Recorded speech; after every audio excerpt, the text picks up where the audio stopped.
세월호 유족의 대리기사 폭행 사건과 관련해서 뉴스케이는 사건 발생 장소의 CCTV 원본 파일을 단독 입수해 당시 상황을 보도했죠. 대다수 언론이 집단 폭행 장면이라고 반복적으로 보여준 화면은 폭행 장면으로 보기 어려웠습니다. 집단 폭행을 당했다는 대리기사가 뒤로 빠져 있었기 때문인데요. 경찰이 사건 발생 40시간이 지나도록 CCTV 원본 파일도 확보하지 않았던 사실도 확인했습니다. 여러 사람이 싸움에 가담했을 때도 대리운전기사는 뒤쪽에 빠진 채로 있었습니다. 많은 언론이 사람들이 떼지어 움직이는 장면을 유족들이 대리운전기사를 폭행하는 장면이라고 보도했지만은 이는 사실과 달라 보입니다. 국민TV가 CCTV 원본 파일을 확보한 후에야 경찰도 원본 파일을 가져갔습니다. 9월 19일 정승조의 뉴스트라다무스 금요일 순서 시작하죠. 정가 소식 여의도 리포트는 김효진 PD와 함께 알아보고요. 뉴스브리핑 국민TV 뉴스 안은필 기자 준비하고 있습니다. 이슈 분석 시간에는 스포츠평론가 최동호 씨와 스포츠 관련 이슈 살펴보겠습니다. 잠시 전하는 말씀 듣고 다시 옵니다.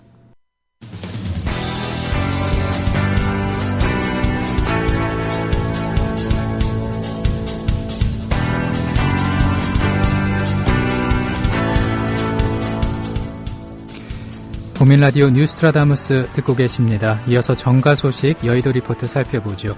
오늘은 김효진 PD 스튜디오에 나와 있습니다. 어서 오십시오. 네, 김효진입니다. 안녕하세요. 예, 새정치민주연합의 문희상 비대위 체제가 오늘 출범하죠. 네. 예, 출범과 함께 새정치연합의 세월호 특별법 대여 협상 전략에도 상당 수준 변화가 있을 것으로 보일 것 같습니다. 어떻습니까? 네, 그렇습니다.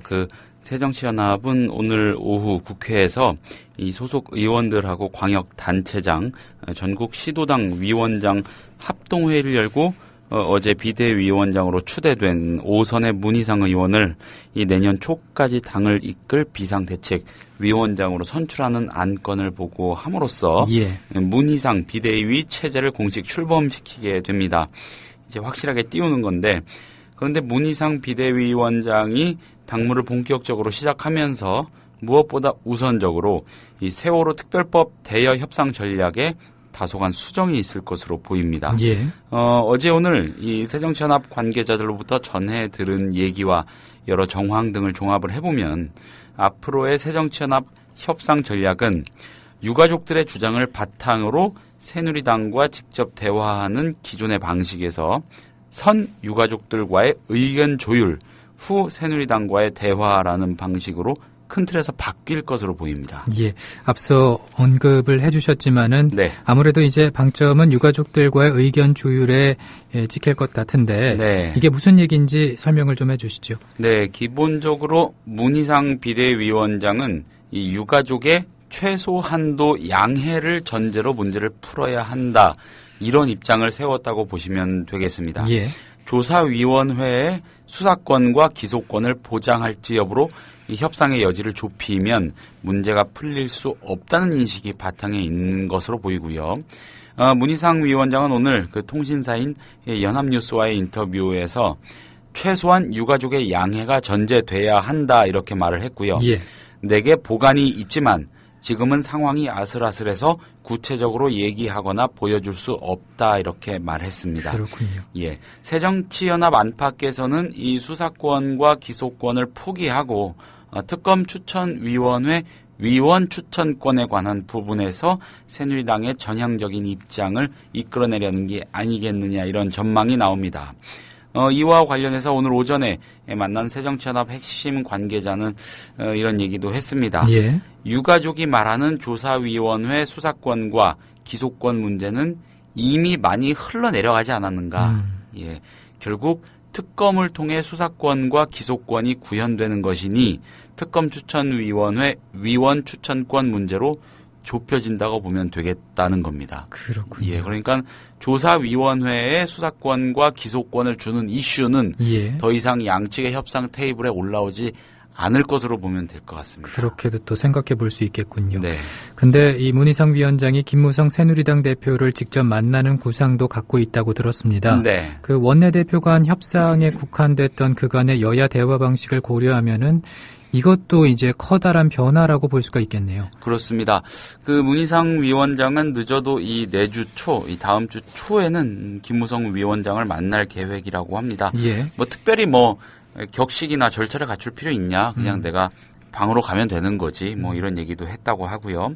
아마도 이번 주말 사이에 그 새정치연합이 세월호 유가족들과 여러 루트로 대화를 나눌 것으로 보이는데 이때 어느 정도의 절충점을 확보해서 대표를 직접 만나 틈을 찾아보겠다는 그런 전략으로 풀이가 됩니다. 예. 이런 정황하고 관련해서 제가 오늘 아침 브리핑 때 이 새정치연합이 양당 원내대표와 당대표가 모두 참여하는 이 2+2 협상 전략을 새롭게 세운 것으로 알려졌다는 말씀을 드린 적이 있습니다. 예, 예. 이런 전망하고도 맥이 닿는 흐름이라고 볼 수가 있겠습니다. 예. 말씀해 주신 방식대로 이제 협상 테이블의 구성이 달라진다면은 네. 또 어떤 의미가 있을지 한번 생각해 봐야겠어요. 네, 무엇보다 만약 문희상 위원장이 협상 테이블에 김무성 대표를 직접 끌어들이면 협상에 대한 새누리당의 책임이 그만큼 좀 무거워지고요. 예. 또 협상 주체들이 이끌어낼 수 있는 합의의 폭도 더 커질 것이라는 전망이 있습니다. 아무래도 이 김무성 대표가 이완구 원내대표보다는 결정 권한이 더 크고 예. 또 여러모로 청와대를 견제하거나 동시에 이 청와대로부터 어느 정도 독립적으로 의사결정을 할 수 있는 여지가 더 크다고 볼 수밖에 없기 때문입니다. 현실적으로는 이미 이 거취 파동으로 크나큰 정치적 내상을 입은 박영선 원내대표가 단독으로 협상을 이끌기에는 역부족이라는 그런 공감대가 당내에 퍼져 있는 것으로도 볼 수가 있겠습니다. 그렇군요. 이번에는 새누리당 얘기 좀 해보겠습니다. 네. 요즘 새누리당 지도부의 행보를 살펴보니까 김무성 대표가 정치적인 부분에 있어서는 청와대를 매우 강하게 이제 견제를 하고 있지 않습니까? 그렇습니다. 근데 이제 또 정책적인 부분에서는 청와대에 힘을 적극적으로 실어주는 이른바 양면 전술 펴고 있는 게 아닌가 그런 생각을 해보게 되는데 네. 구체적으로 어떤 대목에서 그렇게 볼 수가 있을까요? 네. 죄송합니다. 예. 말씀하신 대로 이 김무성 대표는 정치적인 대목에서는 이 비박, 비주류 중심의 당내 권력 지형을 권력 기반을 하나씩 차곡차곡 쌓아가고 있는 반면에 예. 정책적으로는 청와대 및 정부와 발걸음을 맞추면서 지원 사격을 열심히 하는 그런 모습입니다. 차기를 향한 저돌적인 정치 행보를 정책적 측면에서 스스로 보완을 하며 균형추를 맞춰서요. 예. 당청 갈등이 증폭되는 걸 최소화하고 있다 이런 분석인데 먼저 정치적인 부분을 짚어보겠습니다. 이는 새누리당이 출범시킨 이 보수혁신위원회의 면면을 보면 확인해집니다. 예. 김문수 위원장이 대표적 비박, 비주류 인사인 거는 뭐 더 말할 필요도 없겠고요. 당내 인사 10명이 들어간 혁신위 내부 구성을 보면 10명 중 2명을 제외하고는 모두 이 박근혜 대통령과의 정치적 상대적 거리가 먼 비박 비주류 소장파라는 걸 알 수가 있습니다. 예. 김무성 대표가 나는 지역이나 계파별 안배를 안 한다 이렇게 말은 했지만 이를 액면 그대로 받아들이는 사람은 별로 없을 거고요. 이미 한두 차례 말씀을 드린 적이 있는데 이 김무성 대표가 보수혁신위를 통해서 실현하려는 오픈 프라이머리 이른바 상향식 개방형 경선 시스템인데 이 제도 또한 정치공학적인 우리 현실 정치에서의 정치공학적인 측면에서 당내 친박 기득권 세력의 힘이 점점 빠지고요. 예. 차기 대선이 임박해 올수록 김무성 대표의 친정체제가 공고해질 수밖에 없는 제도입니다. 사실상 사람을 뽑고 또 선거의 규칙을 마련하는 건 이 정치 행위의 정수라고 할 수 있는데 바로 이런 측면에서 김무성 대표는 이 청와대하고 박근혜 대통령을 매우 분명하게 견제하고 있고 또 그 이면에는 차기를 향한 권력 다툼이 자리하고 있다 이렇게 볼 수 있는 겁니다. 예, 그런 의미로 또 이제 살펴볼 수가 있고 네. 반대로 이 정책적인 측면을 보면은 청와대와 정부 적극 지원을 하면서 네. 균형 잡으려고 한다는 건데 네. 어떤 점 꼽을 수가 있나요? 대표적으로 지금 논란이 크게 되고 있습니다. 이게 공무원 사회, 공직 사회, 관료 사회에서는 굉장한 이슈인데 예. 공무원 연금 개혁 문제입니다. 공무원 연금 개혁 문제요? 예, 지금 뭐 난리죠. 예, 예. 사실 이 작업은 박근혜 대통령이 올해 초에 강력한 추진 의사를 나타내면서 밀어붙이려고 했습니다. 그런데 이 공무원 사회, 관료 사회의 높은 이 벽, 또 관행, 관성 탓에 이 정부와 청와대의 힘만으로는 힘든 측면이 있었다고 보는 게 맞고요. 전후 맥락이나 이런저런 관계자들의 설명을 들어보면은 결국 청와대가 이 작업을 당에 맡겼다고 보는 게 맞습니다. 예. 이런 구상에 대해서는 사실 당초에 새누리당 내부에서 반론이 컸고요. 또 회의적인 목소리가 지배적이었던 것으로 알려졌습니다. 왜냐하면 당장 공직사회 표 떨어지는 소리가 들리기 때문입니다. 예. 그런데 요 사이에 김무성 대표가 총대를 제대로 짊어진 모습을 보이고 있습니다. 어제 당에서 주도하면 모든 공무원과 등을 져야 하지만 확인은 해야 한다. 이런 언급을 했죠. 예. 듣기에 따라서는 무척 결연한 그런 느낌마저 드는 발언이었습니다. 김 대표가 공무원 연금 개혁에 대해 공식적으로 언급한 거는 어제가 처음이었는데 첫 언급이 이렇게 강했던 겁니다. 예. 김무성 대표는 그러면서 지금 내 머릿속에서 가장 큰 고민이 바로 그것이다 이런 말도 했습니다. 적어도 이 문제하고 관련해서 이 청와대 입장에서는 부담이 아주 많이 줄어들 수밖에 없습니다. 예. 물론 앞서서 한번 짚어드렸던 기업 사내유보금 과세 방안과 관련해서 이 친박 북심, 최경환 경제부총리와 다소간 갈등을 빚기도 하는 양상이지만 대한민국 전체 공무원 사회를 상대로 이 벌이는 싸움에서 전면에 나서서 총대를 매준 점을 감안하면 그건 뭐 미미한 수준이라고 할 수 있겠고 아무튼 정책적인 부분에서는 확실하게 청와대를 밀어주고 있다. 이렇게 보면 될 것 같습니다. 예. 근데 이 같은 맥락에서 또 보자면은 새누리당이 오늘 오후에 네. 공기업 호봉제 폐지와 성과 연봉제 등의 도입을 위한 공청회를 또 열기로 했잖아요. 네, 아마 지금 시작이 됐을 겁니다. 예. 새누리당 경제혁신특별위원회 공기업 개혁 분과 주최로 열리는 공청회인데 예. 무시무시합니다. 공무원들 입장에서는. 공기업 호봉제를 폐지하고요. 예. 능력에 따른 성과 연봉제죠. 이걸 도입해가지고 철밥통 관행을 깨겠다는 겁니다. 예. 또 중앙정부가 운영하는 공기업을 시장에서 퇴출시킬 수도 있도록 하는 방안 등등이 논의가 되고 모습을 드러낼 전망입니다. 김무성 대표가 포문을 열면서 당 지도부하고 정책 라인이 동시에 작업에 들어간 그런 셈입니다. 예. 오늘 소식 여기까지 듣죠. 한 주 동안 고생 많으셨습니다. 네, 감사합니다. 고생하셨습니다. 지금까지 김효진 PD였습니다. She makes me wonder. She makes me wonder. 김현주 PD가 단독 취재했습니다. 이곳은 공주보 상류입니다.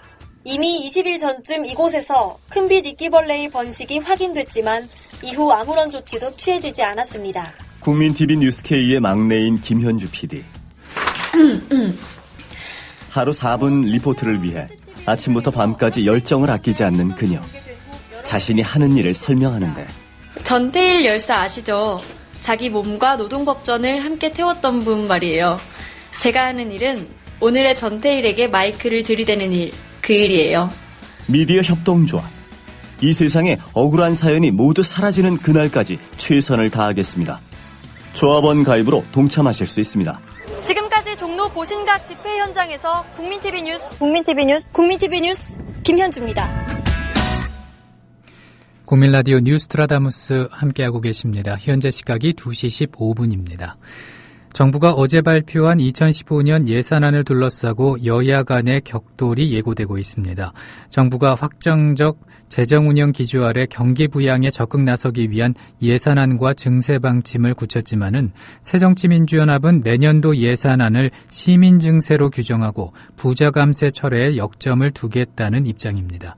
우선 야당은 박근혜 정부가 해마다 만성적인 적자 재정을 꾸려서 국가 채무가 급증한 가운데 내년에도 대규모 적자 예산을 편성한 탓에 이번 박근혜 정부 5년간 국가 채무가 659조 원에 달할 것으로 전망했는데요. 아울러 증세와 관련해서 법인세 정상화 등 부자 감세를 철회하는 대신 담배세 인상 등을 통해서 중산층과 서민의 부담을 주는 서민 증세를 선택해서 내수 위축이 우려된다는 진단을 내놨습니다. 시민경제연구소장 홍현호 씨가 오늘 MBC 라디오 신동호의 시선집중에서 밝힌 말을 들어보시겠습니다. 그다음에 가장 큰 문제는 이제 그 예산이라고 그럴 때는 세출 예산과 세입 예산이 동시에 이제 제출되는데 예. 지금 서민 증세 이거 굉장히 문제잖아요. 그러니까 MB 정부 때 저희들 추산하는 바로는 대기업에 대해서 법인세를 한 6조 원 정도 감세를 했거든요. 예. 근데 지금 박근혜 정부가 지금 뭐 서민 증세를 한다 하는데 그게 지금 정부 얘기는 담배세로 2.8조 원이라고 그러는데 지난해 때 그 예산정책처가 하는 거는 똑같은 2천 원 인상해서 4.5조 원이었거든요. 예. 그러니까 4.5조 원에다가 주민세, 자동차세, 기타 등등 해서 1.5조 원 하면 6조 원이 지금 증세가 되는 거거든요. 그러면 국가부채가 엄청나게 늘리고 서민 증세 뭐 엄청나게 하고 부자 감세는 그대로 가고 그러면서 확장적 경기 부양하겠다. 그런 기조가 과연 어떻게 국민들을 설득할 수 있을지 그건 참 의문이죠. 이에 대해서 나성린 정책위 부의장은 오늘 CBS 라디오 김현정의 뉴스쇼와에 가진 인터뷰에서 부자 감세는 우리가 한 적이 없다고 전제한 후에 지난 정부 말부터 소득세나 법인세를 부자나 대기업 위주로 증세를 해왔다. 여기서 더 증세하는 것은 어렵고 경제에 찬물을 끼얹는 것이라고 말했습니다. 들어보시죠. 부자 감세는 저희가 한 적이 없기 때문에 처리할 수도 없고 오히려 제가 말씀드렸다시피 지난 정부 말부터는 소득세나 법인세 같은 경우에 이제 부자나 대기업 위주로 증세를 해온 것이죠. 그래서 여기서 더 증세를 한다는 것은 굉장히 어렵습니다. 그것은 이제 경기에 찬물을 끼얹기 때문에 오히려 일자리를 줄어들게 하고 근로자와 또 서민들에게 부담을 가게 하는 것이죠. 근데 이제 이런 얘기합니다. 사실 지금 복지 재원 확충이라든지 여러 가지 돈 쓸 때는 많은데 재원은 부족하고 증세를 해야 되는 건 맞는 것 같은데 그렇다면은 정부가 사내 유보금에 과세 검토한다고 했을 때 뭐 또 법인세 인상한다고 했을 때 이럴 때 여당이 나서서 맞는다 해야 되는 거 아니냐. 왜 그때 새누리당 김무성 대표는 반대를 하느냐. 돈 많은 사람 상대로 좀 증세를 해야 될 때는 아니냐. 이런 얘기 나오는데요. 반대를 한 건 아니고 이제 이렇게 말씀드리고 싶습니다. 이번 정부 들어와서 복지 재원을 마련하고 대선 총선 공약을 이제 실천하기 위해서는 세수 준비가 필요하다는 것을 저희도 인정했고요. 예. 우선 비과세 감면 축소, 탈세 척결, 금융자본과세 강화 등으로 해서 세수를 확보해 보겠다 최대한도로. 예. 그러고도 충분하지 않으면 국민 대타협을 통해서 본격적인 증세를 논의하겠다 한 게 이제 저희 약속입니다.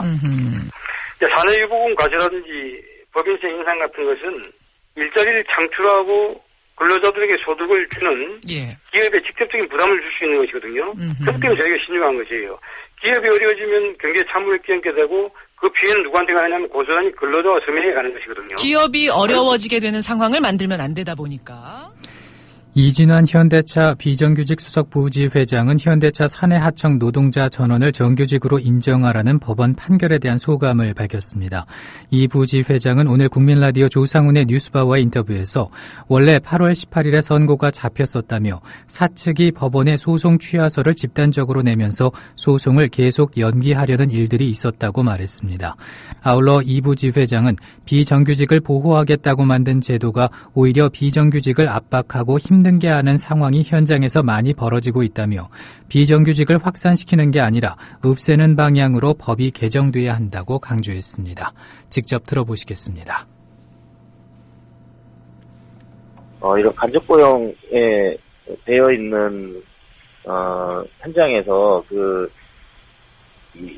더 이상 이 문제는 비정규직은 실제로 없어져야 되는 거기 때문에 이런 것들을 확산시키는 것이 아니라 없애는 방향으로 법이 개정이 되어야 한다고 생각을 하고요. 예. 이들을 보호한다는 이런 명목으로 어쨌든 계속해서 비정규직을 사용한다라고 하는 것은 경제 발전이나 이런 다른 여타 부분에도 상당히 영향을 미친다고 생각을 합니다. 그래서 비정규직을 전체적으로 없앨 수 있는 이런 방안으로 법이 만들어져야 된다고 생각을 합니다. 예.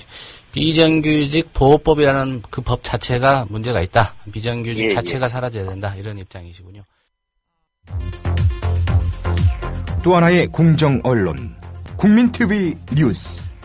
한국의 오프라인 뉴스, 온라인 여론, 국민TV 뉴스에 접속하시면 한눈에 만나실 수 있습니다. 또 하나의 진짜 언론, 국민TV 뉴스. 뉴스.국민.tv, 미디어 협동조합 국민라디오, 국민TV의 자매 인터넷 신문, 국민TV 뉴스에 지금 접속하세요.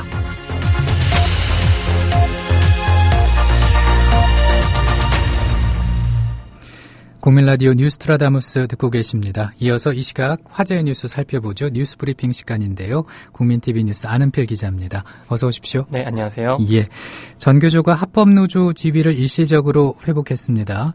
예, 교육부도 전교조에 대한 모든 조치를 철회하겠다 이렇게 밝혔군요. 예, 그렇습니다. 서울고등법원이 전국 교직원 노동조합에 대한 법의 노조 효력을 정지하는 결정을 내렸습니다. 이에 따라 전임자 복직, 사무실 퇴거 등 교육부가 전교조에 내린 후속 조치들이 오늘부터 모두 철회됩니다. 예. 교육부 관계자는 법원이 전교조에 대한 법의 노조 효력 정지 가처분 신청을 받아들임에 따라 그동안 전교조를 법의 노조로 보고 내린 전교조 전임자 복직 등 후속 조치를 모두 철회할 것이라고 말했습니다.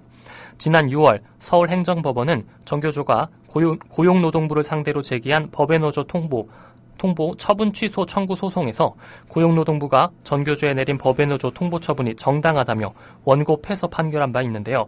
하지만 오늘 고등법원은 전교조가 낸 법의 노조 통보 처분 정지 신청을 받아들인 겁니다. 이로써 전교조는 항소심 판결이 나올 때까지 합법노조의 지위를 회복하게 됐습니다. 예. 아무튼 이 법원이 전교조의 손을 들어주게 되면서 교육부에 대한 비판이 제기되고 있는 상황이겠군요. 그렇습니다. 그동안 교육부는 확정 판결이 나오지도 않았음에도 불구하고 1심 선고 후에 곧바로 각 시도교육청에 공문을 보내 전교조 전임자 70명에 대한 휴직 허가를 취소하고 복직하도록 하라라고 조치를 취했는데요. 예. 교육부가 재판이 진행 중인 가운데 무리하게 전교조에 대한 후속 조치를 단행해 학교 현장에 혼란만 부추겼다는 비판이 제기되고 있습니다. 하병수 전교조 대변인은 확정 판결이 나오지도 않았는데 교육부가 직권 면직 등 후속 조치를 정치적으로 무리하게 추진해 학교 현장에 혼란만 가중시켰다며 전교조를 탄압하기 위한 것으로 보인다고 비판했습니다. 예. 교육부 관계자는 이에 대해서 법원에서 법의 노조로 판결을 내린 이상 후속 조치를 단행하지 않을 수 없었다며 행정법원이 가처분 신청을 받아들일 거라고 예측하지 못했다라고 해명했습니다. 예.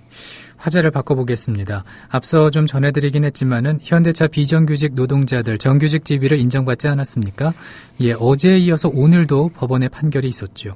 예, 현대자동차 사내하청 업체에 소속돼 일하던 비정규직 노동자 200여 명도 오늘 법원에서 정규직 지위를 인정받았습니다. 예. 어제 994명에 내려진 판결처럼 법원은 이들을 현대차가 직접 고용한 근로자로 봐야 한다고 판단했습니다. 이로써 현대차 비정규직 노동자들이 지난 2010년 11월부터 시작한 정규직 지위 확인 소송은 근 4년 만에 비정규직 노동자들의 승소로 결론이 났습니다. 물론 현대차 측이 항소할 경우 재판이 계속 이어지겠지만 1,200명에 가까운 노동자들에게 내려진 판결이기 때문에 그 의미가 결코 적지 않습니다.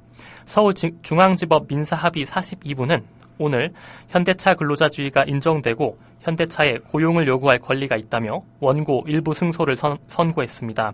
재판부는 직접 생산 공정뿐 아니라 생산 관리 등 간접 생산 공정 부문에서 일하는 근로자도 현대차가 사용주의에 있다고 판단된다고 판결 이유를 밝혔는데요. 예. 어제와 오늘 내려진 정규직 인정 판결은 다른 제조업종 사내하청 노동자들에게도 큰 영향을 미칠 것으로 보입니다. 오는 25일에는 기아자동차 사내하청 노동자들이 낸 근로자 지위 확인 소송에 선고가 내려질 예정이고 한국 GM과 포스코, 하이스코 노동자들의 비슷한 소송 역시 1심 재판이 현재 진행 중입니다. 예, 또 법원의 판결이 어떻게 날지 지켜봐야겠습니다. 박근혜 대통령 지지율이 다시 추락을 했군요. 한국갤럽 여론조사 결과죠. 네, 그렇습니다. 한국갤럽이 9월 셋째 주인 지난 16일부터 18일까지 사흘간 전국 성인 1,002명을 대상으로 박근혜 대통령의 직무수행 평가에 대해 질문한 결과 44%는 긍정평가를, 47%는 부정평가를 한 것으로 나타났습니다. 예. 9%의 응답자는 답변을 유보했습니다. 이 같은 박근혜 대통령의 지지율은 추석 전인 7월 첫째 주에 비해 1%포인트 하락한 반면 부정률은 3%포인트 상승한 건데요. 갤럽은 730 재보궐선거 이후 7주 만에 다시 부정평가가 긍정평가를 역전했다고 밝혔습니다. 예.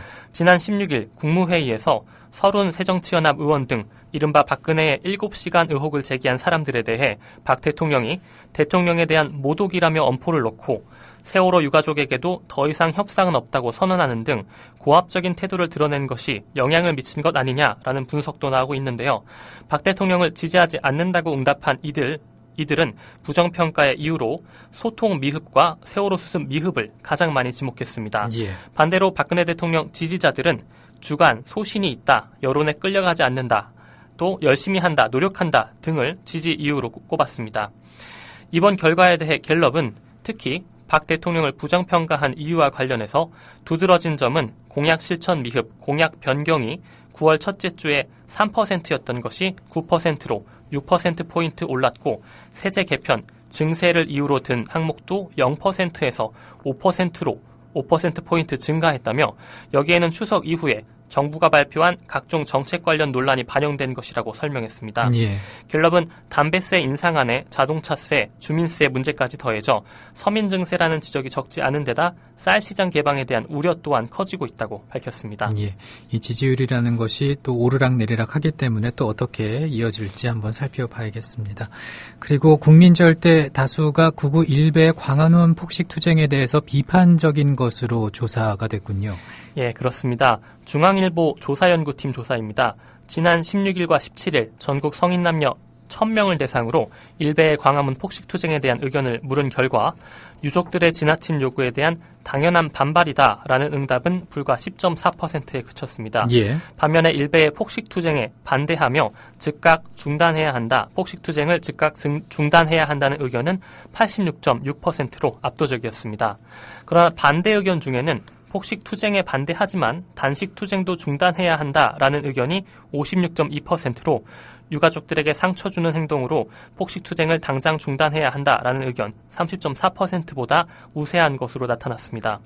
한편 공무원들이 강력하게 반발하고 있는 공무원 연금 개혁 추진과 관련해선 적자 구조를 해소하기 위해 공무원 연금을 개혁해야 한다는 의견이 61%로 국민연금을 공무원 연금 수준으로 올리는 방향으로 가야 한다라는 의견 31%의 2배가량이었습니다. 예.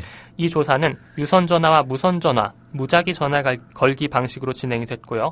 표본 오차는 95% 신뢰 수준의 플러스 마이너스 3.1%포인트입니다. 예.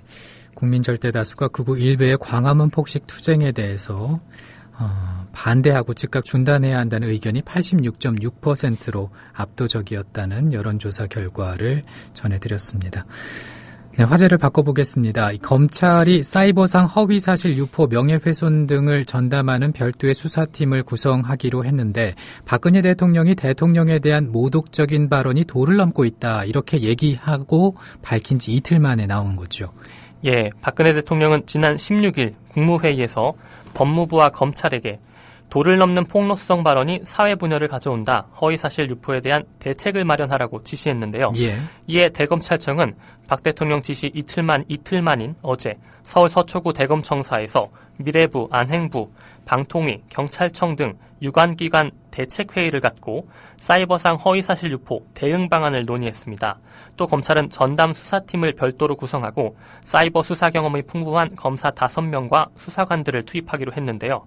검찰은 허위사실을 주장하며 타인의 명예를 훼손하거나 불필요한 대립을 유발하고 분열을 조장하는 행위에 대해 신속하고 철저한 수사와 함께 중대사범에 대해서는 구속수사하는 등 엄정 대응 원칙을 적용키로 했다고 밝혔습니다. 예. 하지만 검찰의 이러한 방침은 형법상 명예훼손죄를 없애고 있는 세계적인 추세에도 맞지 않고 지난 1월 유엔 인권이사회 마가리 세카기아 인권옹호자 특별보고관의 권고에도 반대되는 것이다 라는 지적이 나오고 있는데요. 그렇군요. 세카기아 보고관은 한국인권현황 보고서에서 명예훼손 사건을 형사처벌이 아닌 민사소송으로 다뤄야 한다라고 권고한 바 있습니다. 예. 국가가 국민을 고소고발하는 일이 계속 발생하고 있습니다. 이 국회 사무처가 농민단체 회원들 고발하기로 했군요. 예, 그렇습니다. 국회 사무처는 어제 국회의원회관에서 열린 새누리당과 농림축산식품부 간의 쌀 관세율에 대한 당정협의회를 방해한 농민단체 회원들에 대해 법적 조치를 취하기로 했다고 밝혔습니다. 예. 앞서 식량주권과 먹거리 안전을 위한 범국민운동본부 등 농민단체 회원 10여 명은 어제 오전 7시 30분쯤 당정협의회장에 난입해 회의 진행을 저지했는데요. 이들은 쌀 전면 개방 반대 등에 적힌 손팻말을 들고 정부의 쌀 관세화 정책에 반대하는 구호를 외치고 이를 저지하던 당정 관계자들과 몸싸움을 벌이기도 했습니다. 일부 회원들은 고춧가루와 계란을 국회의원과 정부 관료에게 던지기도 했고 이에 김무성 대표는 김무성 새누리당 대표는 폭력 행위에 대한 사과와 퇴장을 요구했지만 전농 회원들은 우리가 왜 사과해야 하느냐라며 농성에 들어갔습니다. 결국 국회 방호원들이 출동해 농민 회원들을 끌어내면서 사태가 마무리됐었는데요. 이에 대해서 국회 사무처는 이들의 불법 행위가 공무집행 방해, 집회 및 시위에 관한 법률 위반, 주거 침입 등 다양한 범죄의 구성 요건에 해당한다며 형사 고발할 방침이다라고 설명했습니다. 예. 그리고 폭행 시비에 휘말렸던 배우 김부선 씨, 결국 김부선 씨의 주장이 사실로 드러났습니다. 이 경찰이 김부선 씨 폭로로 난방비 비리가 불거진 서울 성동구 제2아파트에 대해서 본격 수사에 착수하기로 했죠. 예, 그렇습니다. 김부선 씨는 2년 전부터 아파트 난방량에 대한 문제를 지적해왔지만 관리사무소에서 이를 쉬쉬했다고 주장했는데요. 예. 김 씨는 관리소들도 체크를 안 했다며 2년, 3년, 4년, 5년씩 안 낸 사람들도 있는데 10,000원, 20,000원도 있고 제로도 있다라고 말해왔습니다. 김 씨의 주장이 사실로 밝혀지자 경찰이 수사에 착수했습니다. 어제 KBS 보도에 따르면 경찰은 우선 난방비가 0원으로 나온 128가구에 대해 수사에 착수하기로 했습니다. 2008년 배우 김부선 씨가 거주하는 아파트에 400여 가구에는 배터리를 제거하면 조작이 가능한 열량계가 설치됐는데요. 예. 경찰은 의도적인 조작과 기계 결함, 개인적 이유 등 3가지 가능성을 염두에 두고 수사를 진행하고 있습니다. 난방량이 0원인 경우가 300건, 9만 원 이하가 2,000건이 넘기 때문에 경찰은 사용량이 0인 가구부터 순차적으로 확인 작업을 벌일 계획입니다. 예. 황정인 성동경찰서 수사과장은 조작을 해서 실제 사용량보다 난방비를 적게 냈다고 하면 형사적 처벌이 가능하다고 생각한다며 형사처벌 방침을 밝혔습니다. 이와 함께 아파트 관리사무소가 난방비가 적게 나온 가구들과 유착됐는지 의도적으로 또 의도적으로 관리 업무를 소홀히 했는지 등도 수사할 예정입니다. 예, 어떻게 또 수사 결과가 나오게 될지 지켜봐야겠습니다. 오늘 말씀 고맙습니다. 네, 고맙습니다. 지금까지 국민TV 뉴스 안은필 기자였습니다. 협동조합 국민TV 뉴스K 앵커 노종면입니다. 정치 권력, 재벌, 특정 지배주주로부터 오염되지 않는 언론, 국민TV가 그 실험을 해나가고 있습니다. 이런 언론이 지속 가능하다면 다른 여러 언론도 따라올 것입니다. 닻을 올린 국민TV, 순항하도록 힘을 실어주십시오.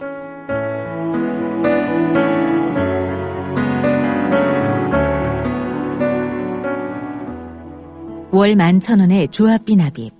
조합원 여러분의 많은 동참을 바랍니다. 자동납부는 미디어협동조합 홈페이지 국민.tv 또는 서울전화 3144-0933, 서울전화 3144-7737로 신청하실 수 있습니다. 여러분에게 언론혁명으로, 그래서 자부심으로 보답하겠습니다.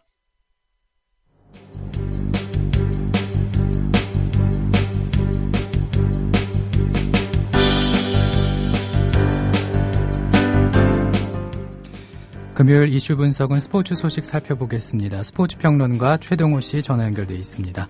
안녕하십니까? 예, 안녕하세요. 예, 오늘은 어떤 소식 전해주실 건가요? 오늘 오후 6시에 이 인천 아시아드 주 경기장에서 아시안게임 개막식이 막을 올리게 되거든요. 예. 예, 오늘부터 이 16일간의 열전에 들어가게 되기 때문에 오늘 개막식 소식부터 오늘 알아볼까요? 예, 오늘 오후 6시에 열리는 인천 아시안게임 개막식 소식 살펴주시죠. 예, 오늘 오후 6시 이 주경기장에서 개막식을 갖고요. 16일간의 열전에 들어가게 됩니다. 이 개막식은 이 45억의 꿈, 하나 되는 아시아를 주제로 한 다양한 문화 공연 행사로 펼쳐지게 되거든요. 예. 이 고은 시인의 시 아시아드의 노래와 이 소프라노 조수미 씨의 공연으로 문을 연 뒤에 이 비보이와 국악인 안숙선 씨가 공연하는 이 비료 왕자와 효녀 심청으로 이어지게 되는데, 예. 이 K-팝 스타들의 공연과 한류 스타들의 축하 메시지, 그리고 이 부평 풍물놀이 같은 다양한 공연이 함께 펼쳐질 예정입니다. 이 선수단 입장은 알파벳이 아닌 한글 가나다 순으로 이뤄지게 되는데요. 이 네팔 선수단이 가장 먼저 입장을 하게 되고요. 예. 우리 선수단은 맨 마지막에 들어오게 됩니다.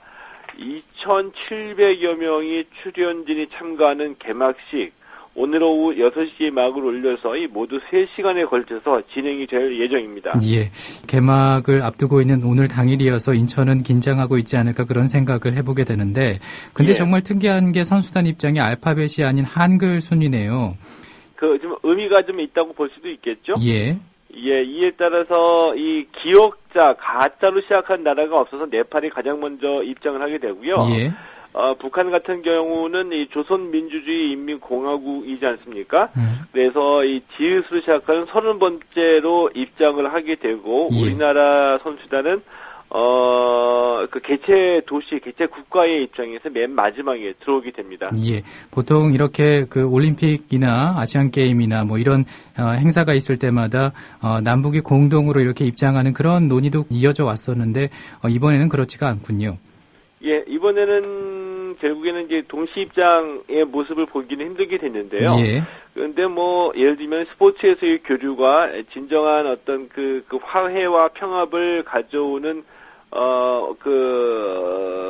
화해와 평화를 가져오는 어떤 그 출발점이 될 수도 있고, 예.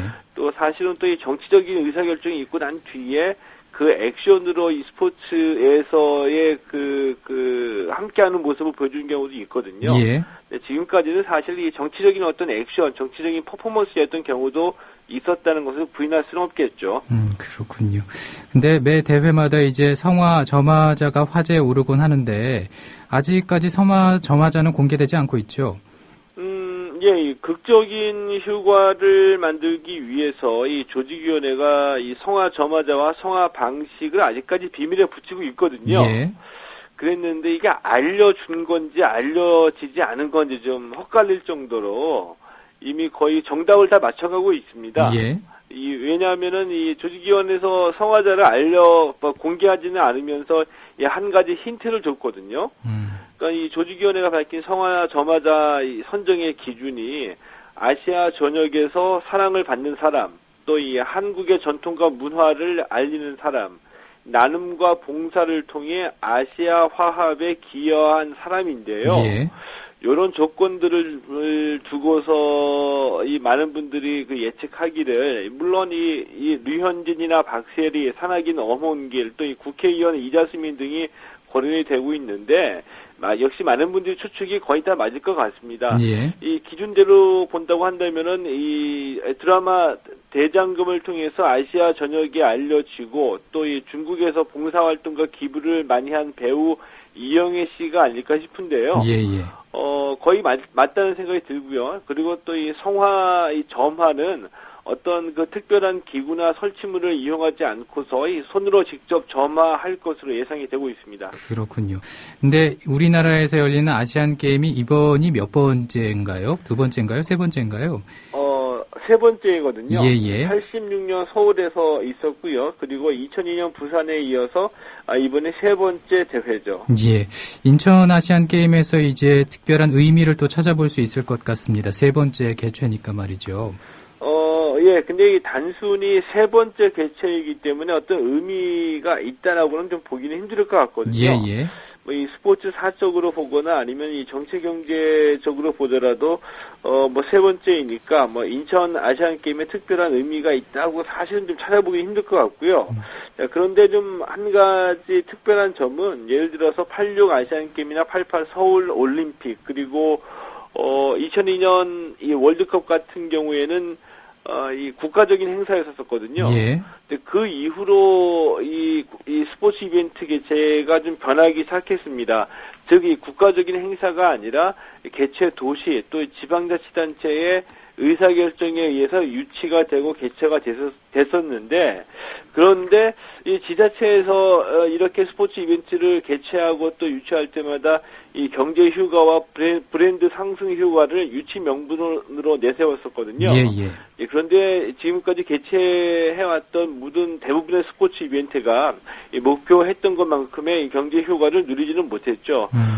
그래서 이번 인천 아시안 게임도 18조 원의 경제 효과를 예상한다고 발표를 했는데 과연 예상한 만큼의 경제 효과가 있는지 브랜드가 상승했는지 등을 관심 있게 살펴본다면은 이 향후에 우리가 이 스포츠 이벤트를 또다시 개최할 때 좀 더 효율적이고 이 경제적으로 치를 수 있는 교훈을 얻을 수 있다는 점에서는 아마도 우리가 스스로 이런 의미를 좀 찾아가야 되지 않을까 이런 말씀을 좀 드리고 싶습니다. 예, 뭐 인천 아시안 게임이 이제 18조 원의 경제 효과 예상한다고 발표를 했다고 말씀해 주셨는데, 근데 제가 개인적으로 체감하기에는 점점 이 아시안 게임의 어떤 그 홍보나 뭐 그 축제 분위기나 이런 것들이 점점 이렇게 줄어드는 것 같은 생각이 드는데요.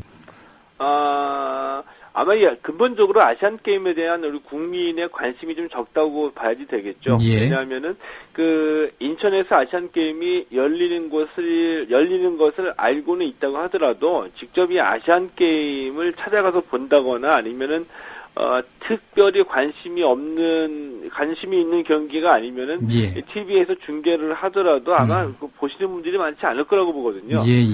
왜 이러냐라고 이제 물어보시면은 뭐 그만큼 우리나라 이 스포츠의 수준이 높아지고 또 그에 따라서 국민들의 눈높이가 높아졌기 때문에 뭐 우리 선수들 해외 진출 많이 하고 올림픽에서 좋은 성적 거두니까는 워낙 이 세계 최고 수준의 리그나 이 경기를 많이 보다 보니까 아시아권에서 하는 경기나 대회는 그다지 관심을 기울이지 않는다는 얘기죠. 그렇군요.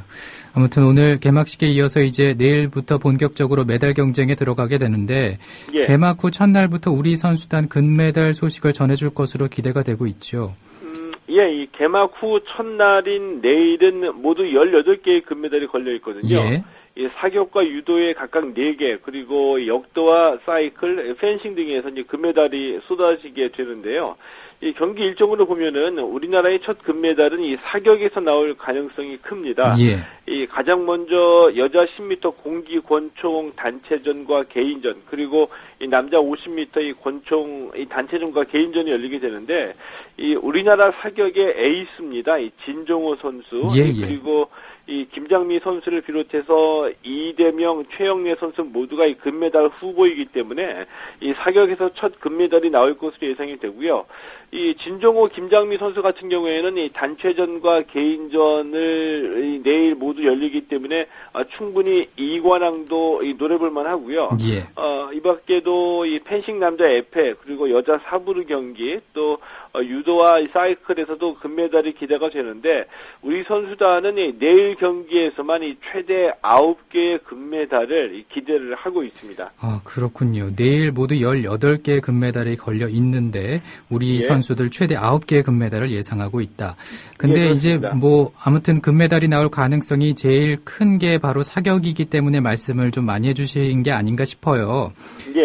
사격에서 우리나라와 또 경쟁할 수 있는 나라가 경쟁국이 어느 나라죠? 사격은 전통적으로 이 북한도 좀 강세를 띄워온 종목이고요. 그리고 이 중국 선수들도 세계 정상의 기량을 갖고 있는 선수들이 많이 있습니다. 그래서 사격 같은 경우에는 아시아에서는 우리나라와 북한과 중국 선수들이 3파전이라고 보셔도 될 것 같아요. 우리나라와 중국, 북한의 3파전 한번 지켜봐야겠습니다. 근데 아무래도 이제 아시안 게임이다 보니까는 아시아의 특징을 살린 경기 종목도 있을 것 같습니다. 평소에 접하기 힘든 이색 경기도 있다고요. 그렇습니다. 이번 대회에서 모두 이 38개 종목이 열리게 되거든요. 이 가운데 28개가 올림픽 종목이고요. 모두 36개 종목입니다. 이 36개 종목 가운데 28개가 올림픽 종목이고요. 그리고 나머지 8개가 비올림픽 종목인데, 이 비올림픽 종목에는 이 야구와 볼링처럼 우리가 잘 알고 있는 종목도 있지만, 이 아시아의 특징을 살린 종목이 많이 포함이 되어 있습니다. 예를 들게 되면은 주로 영연방 국가에서 성행하고 있는 종목이죠. 이 아시아에서는 이 파키스탄이나 방글라데시에서도 인기를 모으고 있는데, 이 야구와 유사한 크리켓이라는 종목이 있고요. 또 이 동남아에서 유행하고 있는 이 세팍타크로, 우리나라의 족구와 같은 경기도 이 포함이 되어 있고요. 또 인도의 이 전통 놀이에서 유래가 된 종목인데, 이 카바디라는 종목이 있습니다. 우리나라의 전통 놀이인 이 술래잡기와 격투기가 합해진 방식의 스포츠라고 보시면 될 것 같고요. 뭐 여기에다가 이 중국의 무술이죠. 우슈, 그리고 일본의 무술인 공수도도 이번 대회 정식 종목으로 열리게 됩니다. 그렇군요. 카바디라는 종목은 좀 낯설기도 한데요. 그 카바디나 크리켓에도 우리 선수들 출전합니까? 예, 이 질문을 좀 많이 받거든요. 예. 이 정승조 아나운서가 생각하시기에는 출전할 것 같습니까? 어떨 것 같아요? 글쎄요, 저는 출전을 하지 않을 것 같은데 어떻습니까? 근데 일단 이제 기본적으로 우리나라 선수들은 이번 대회 36개 전 종목에 출전을 합니다. 그렇군요. 예. 예, 그러니까 이제 카바디에도 출전하게 되거든요. 말씀드렸다시피 이제 카바디가 인도에서 유래된 이 술래잡기하고 격투기를 혼합한 종목인데, 예. 워낙이 좀 생소한 종목이잖아요. 예. 이러다 보니까 또 이 반대로 뒤집어서 보면은 생소하니까 출전국이 많지 않다는 얘기죠. 그래서 이제 조금만 관심을 기울여서 오히려 조금만 투자하면은 금방 성적을 올릴 수 있다는 장점이 있는데, 예. 저도 이번에 알았는데요. 우리나라의 대표팀이 꾸려진 지 뭐 몇 년이 안 되는데, 우리나라가 이 인도, 파키스탄, 이란과 함께 이 카바디 아시아 4강이라고 합니다. 아, 그렇군요. 예, 그래서 금메달 가능성도 있다고 하는데요. 예, 예. 뭐 이런 좀 사연이 좀 있고요. 그리고 이 크리켓 있죠. 예, 아마 예. 보신 분들도 많이 계시리라고 생각이 드는데, 크리켓 같은 경우에도 이번에 한 2년 전쯤서부터 이제 이 대표팀이 꾸려져가지고 이번 대회에 출전했는데, 예. 크리켓 대표팀은 이번 아시안 게임이 공식 데뷔전입니다. 아, 그렇군요. 또 그런 의미가 있군요. 예. 그리고 이제 축구도 이번에 계속 이제 인터넷을 보니까는 기사가 계속 오르고 있습니다. 뭐 이미 개막 전에 조별리그가 시작이 됐고, 우리나라도 16강 진출을 확정 지웠지만은 북한도 어제 조 1위로 16강에 올랐잖아요. 예, 북한이 어제 조별리그 2차전에서 이 파키스탄을 2대0으로 이겼습니다. 예. 그래서 이제 2연승으로 조 1위 16강을 확정을 지었습니다. 우리 대표팀도 이미 이 16강 진출을 확정을 지었거든요. 이 대진표 상으로 보게 되면은 이 남자 축구에서 이 남북한 축구는 이 결승전에 올라가야지 좀 만날 수 있게 됐고요. 예. 그리고 이 북한이 조별리그 첫 경기였던 중국전에서 3대0으로 승리하면서 이 북한이 이 만만찮은 전력이다라는 얘기가 좀 나오고 있거든요. 예. 근데 제가 보기에는 이제 물론 이제 북한도 남자 축구에서 우승을 목표로 하고 있는데, 제가 보기에는 뭐 아직까지는 우승 후보로 평가하기엔 좀 이른 감이 있다. 왜냐하면은 이 아시아권에서는 워낙 이 나라별로 수준 차가 큽니다. 예. 때문에 조별리그에서는 좀 그 수준 차가 있는 나라들과 경기를 하는 경우도 많이 있고요. 아마도 이 8강 때부터 이 진검승부가 이루어지리라고 보거든요. 예. 일단 이 8강전은 올라가 봐야지 이 북한 축구가 진짜 실력이 있는 건지 아닌지 이거를 좀 평가해 볼 수 있을 것 같아요. 그렇군요. 우리나라는 그 메달권에 들어갈 수 있을 거라고 보십니까? 어떻습니까? 무난히 4강까지는 올라갈 수 있을 거라고 봅니다. 현재까지 뚜껑을 열고 보니까 예. 애초에 이 축구는 우리나라하고 일본하고 이란, 우즈베키스탄 정도가 우승 후보로 거론이 됐었거든요. 예. 근데 일본이 막상 뚜껑을 보니까 열고 보니까 의외로 좀 전력이 약합니다. 이 일본이 그 이라크에게 1대3으로 패했고요. 예. 그런데 우리는 이 김신욱이나 아니면은 그 윤일록 같이 이 아시안 게임 축구는 23세 이하 선수들이 참가하게 되는데 24세 이상 선수들은 와일드 카드로 3명을 출전시킬 수가 있거든요. 예. 근데 우리는 이 와일드 카드로 이 3명을 합류시켰는데 이 일본은 와일드 카드를 사용하지는 않았습니다. 일부러. 이것이 무슨 뜻이냐 하면은 23세 이하 선수들을 쭉 키워 나가 가지고 이 선수들을 중심으로 해서 2018년 러시아 월드컵에 데뷔하겠다는 뜻이거든요. 예. 때문에 뭐 아직은 경험 면에서 부족하기 때문에 일본의 그 전력을 뚜껑을 열고 보니까 의외로 약했는데 시간이 지나갈수록 더 단단해질 수는 있겠죠. 그렇군요. 그리고 이제 북한이 보니까는 이번에 150명의 선수를 보냈는데 런던 올림픽에서도 금메달 4개 또 동메달 1개로 역대 최고의 성적을 올리지 않았습니까? 예. 네, 이번에 150명이나 보냈다는 것은 그만큼 자신이 있다 이런 얘기지 않을까 그런 생각 드는데 어떻습니까? 이 자신감의 표현이라고 보셔도 될 것 같습니다. 예. 이 14개 종목에 150명을 보냈는데요. 이 남자가 70명이고 북한도 역시 여자가 좀 더 잘하는 것 같아요. 여자가 80명으로 더 많습니다. 숫자가.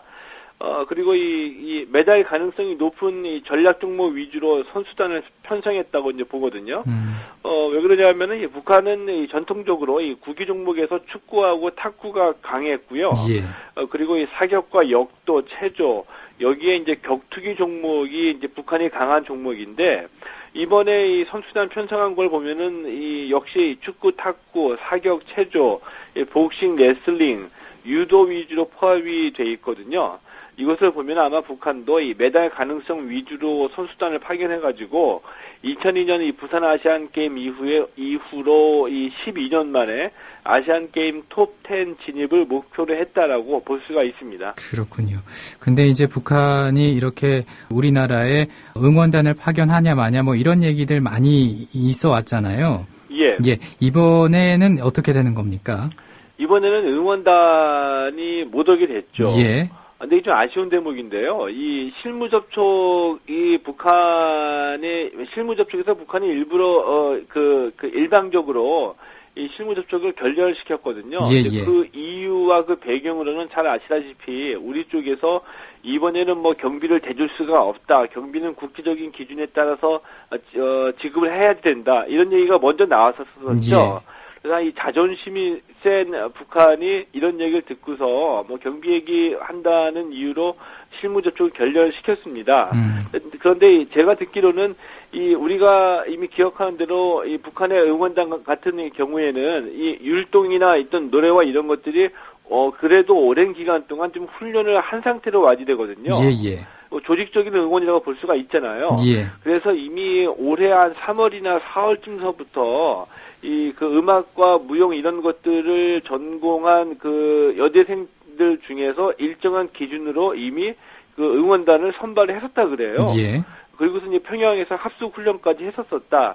이런 얘기를 근거로 해서 보면은 북한은 이번에도 응원단을 보내려고 준비를 일찌감치 할 수 있었었는데 이 실무 협상 과정에서 남한 측과의 협상이 틀어졌기 때문에 응원단을 보내지 않은 것이다라고 정리할 수는 있다고 봅니다. 그렇군요. 아무튼 북한이 이번에도 아시안게임에는 참여를 했고 또 얘기를 들어보니까 금메달 10개 이상 톱 10 진입이 이제 북한의 목표라고 하는데 그러면은 북한의 메달 종목을 좀 예상해 볼 수 있을까요?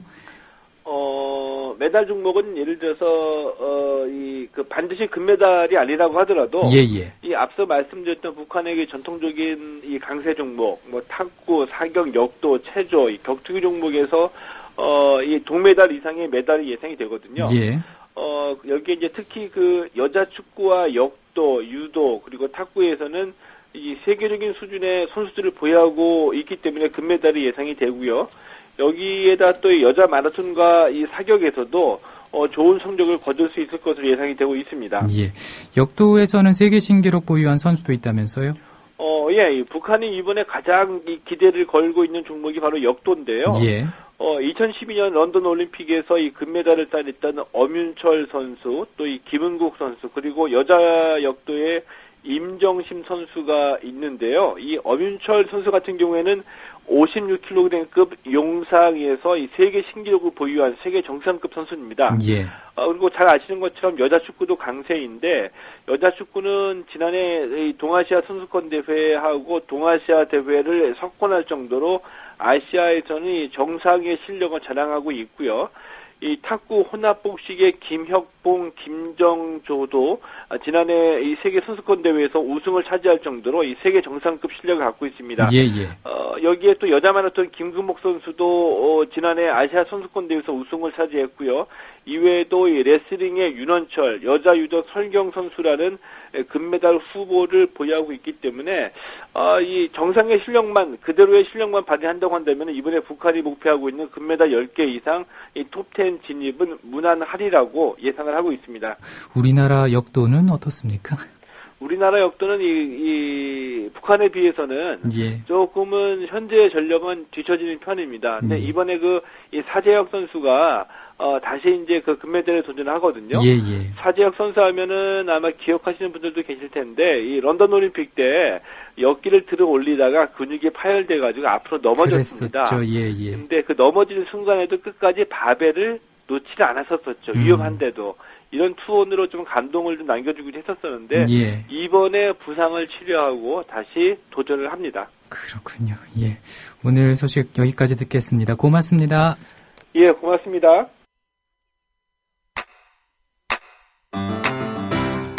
국민 라디오 지지하는 4가지 방법 아시나요? 다운로드하기, 별점 주기, 댓글 달기, 구독하기. 국민 라디오를 보다 많은 이들에게 전할 수 있는 가장 손쉬운 방법. 다운로드하기, 별점 주기, 댓글 달기, 구독하기. 잊지 마세요. 다운로드하기, 별점 주기, 댓글 달기, 구독하기.